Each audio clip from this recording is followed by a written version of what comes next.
आप why do you always say this? आप हमेशा गुजरात के साथ अन्याय वाली बात क्यों कहते हैं? इज दैट मुझे बताइए, यू से दिस वेरी अगर एक होम मिनिस्टर है तो डीजीपी की महीने पहले की चिट्ठी दिखाते हैं लेकिन आखिरी चिट्ठी नहीं दिखाते तो क्या करना? But why should he have a personal problem with Narendra Modi? Mister Chidambaram is handling the issue as the home minister. मुझे पर्सनल कुछ नहीं, मैं होम मिनिस्टर की बात कर रहा हूं। मैं भारत के गृह मंत्री से पूछ रहा हूं कि एक राज्य का गृह विभाग की चिट्ठी को आप एक चिट्ठी दिखाएं, दूसरी चिट्ठी क्यों नहीं दिखाएं? एक चिट्ठी भी पूरी न दिखाएं, 2 लाइन क्यों दिखाएं? तो ये देश में अनुचित व्यवहार है। Mr. Modi, people look at you and they look at Mr. Advani to set the agenda. So everything that you say is going to be watched very closely. Every word you utter, every statement you utter. How much have you really spoken of development in the run-up to this election campaign? Because you are going to be the... मेरा अभी महाराष्ट्र की सभाएं हुई है, आप जाके देखिए।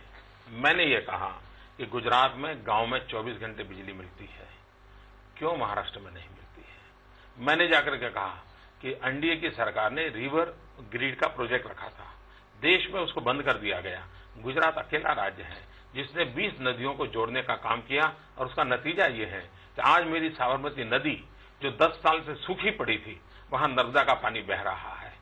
हमारे यहाँ सरस्वती नदी जिसके अंदर पानी नहीं था, आज उसमें नर्मदा का पानी बह रहा है। बट आपका ये सारे विषय मैं पब्लिकली बोलता हूं। किसानों की आत्महत्या की जब मैं चर्चा करता हूं तब मैं लोगों को समझाता हूं कि गुजरात भी कॉटन ग्रोवर स्टेट है, आंध्र भी कॉटन ग्रोवर स्टेट है, महाराष्ट्र भी कॉटन ग्रोवर स्टेट है। क्या कारण है कि आंध्र का किसान आत्महत्या कर रहा है?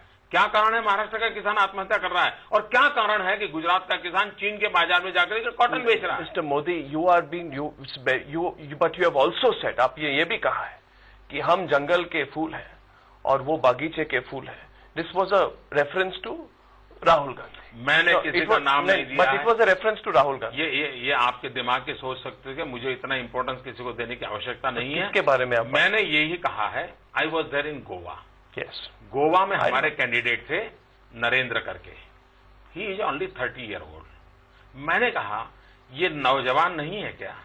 मैं देश के मीडिया को पूछता हूं, क्या 30 साल का नौजवान नहीं है क्या? भारतीय जनता पार्टी का कैंडिडेट, इसलिए आप उसको नौजवान मानने को तैयार नहीं? वो झुग्गी झोपड़ी में पैदा हुआ इसलिए नहीं मानने को तैयार? मैंने कहा आप बगीचे के फूल को फूल मानोगे और जंगल में पैदा हुआ फूल को फूल नहीं मानोगे? राहुल गांधी के बारे में बोल रहे थे। मैं नहीं, कहीं नाम नहीं लेता भैया, मुझे इतनी फुर्सत नहीं साहब किसी परिवार के लिए समय खराब करने की। आप ये कहिए कि वो रेफरेंस जो आपने दी थी वो राहुल गांधी पे भी अप्लाई होती है कि नहीं? वो आप पॉलिटिकल पंडितों का काम है क्या करना क्या नहीं करना। मुझे मेरे 30 साल के नौजवान जो साउथ गोवा के उम्मीदवार हैं, वो 30 साल का जुझारू नौजवान है, ये हिंदुस्तान की जनता के सामने रखना था। ये धरती से निकला हुआ यंग मैन है, झुग्गी झोपड़ी में पैदा हुआ यंग मैन है और देश के भविष्य के अंदर राहुल गांधी धरती से निकले हुए नहीं है। मैंने ऐसी कुछ चर्चा नहीं की भी, वो आपका एजेंडा हो सकता है। Why should I waste my time? Why should I waste my time? मुझे करने के लिए बहुत काम है भाई। Mr. Modi, that is the way you are putting it right now. But the fact is that every possible opportunity, the BJP and you have made this into a personality contest for 2009. देखिए, ये साफ बात है, देश के अंदर कौन प्रधानमंत्री हो ये मुद्दा है। कांग्रेस ने प्रधानमंत्री के रूप में मनमोहन सिंह जी को प्रस्तुत किया है, एनडीए ने इंक्लूडिंग बीजेपी के नेतृत्व में अडवाणी जी को प्रस्तुत किया है। और यूपीए का मजा देखिए, कांग्रेस तो कहती है कि उनके प्रधानमंत्री के उम्मीदवार मनमोहन सिंह जी हैं, लेकिन यूपीए के पार्टनर मनमोहन सिंह जी को प्रधानमंत्री के रूप में स्वीकार करने को तैयार नहीं है। यूपीए में 4 प्रधानमंत्रियों की चर्चा चल रही है, क्यों में खड़े हैं। लालू जी भी चाहते हैं, शरद पवार भी चाहते हैं, रामविलास पासवान भी चाहते हैं। एनडीए ऐसा गठबंधन है कि जहां पर एक ही नेता प्रधानमंत्री के रूप में प्रस्तुत किया गया है, तो देश के सामने बात स्पष्ट हो जाती है। पर्सनलाइज्ड कैंपेन से बीजेपी को फायदा कैसे होगा? When you are saying that the issue is development, but at every opportunity, I am asking you this question again and again, Mr. Modi, because at the end of the day, ऐसा लग रहा है कि in this election, and tell me if my analysis is right or wrong, this election it's Mr. Advani versus Manmohan Singh. In the next election, it's going to be Narendra Modi versus possibly Rahul Gandhi. I don't think I am asking you a straight question. That's मैं नहीं मानता हूं कि जो आप नाम दे रहे हैं वो गुजरात का चुनाव लड़ने के लिए आएंगे। I don't think वो गुजरात का चुनाव लड़ने के लिए क्यों आएंगे? 2014 में आप गुजरात का चुनाव लड़ेंगे कि नेशनल चुनाव लड़ेंगे? देखिए, मेरी पार्टी ने अगर मुझे टिकट दिया तो मैं गुजरात का चुनाव लड़ूंगा। और मेरी पार्टी मुझे कहेगी संगठन का काम करो तो मैं संगठन का काम करूंगा।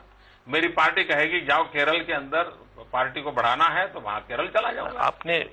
आपको हर वक्त यही कहा जा रहा है, और वो वाइब्रेंट गुजरात समिट में कई बड़े इंडस्ट्रियलिस्ट ने यह भी कहा that is the future prime minister. Mister Ambani said it, Mister Sunil Bharti Mittal said it.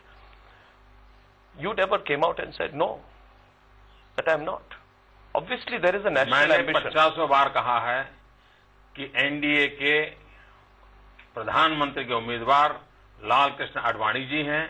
आज देश के सभी नेताओं में सबसे शक्तिशाली अगर कोई नेता है तो लाल कृष्ण आडवाणी जी हैं।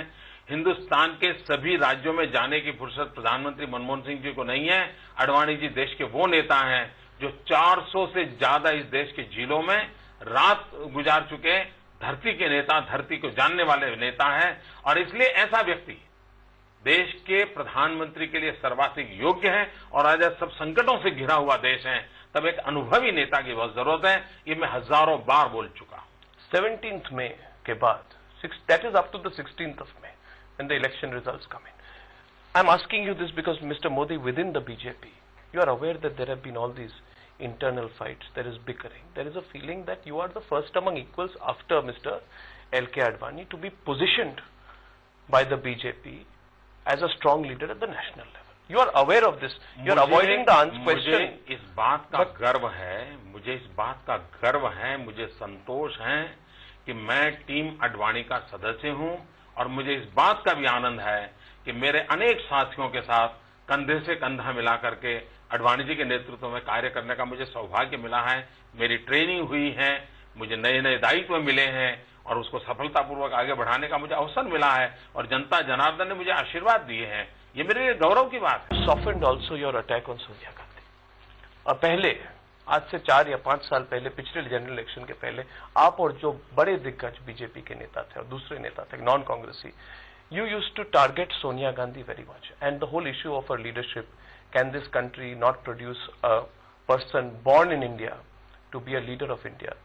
Do you believe, Mr. Modi, that with Sonia Gandhi declaring, and she said it at the Congress manifesto release also, कि I am not, she said it very clearly that I am not, that she has gained some stature.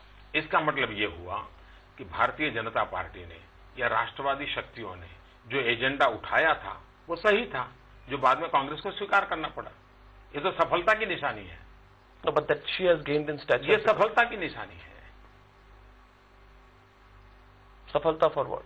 Bharatiya Janata party और इस देश के राष्ट्रवादी विचार के लोगों ने जिस इश्यू को उठाया था, उस इश्यू को आखिरकार कांग्रेस ने भी स्वीकार किया।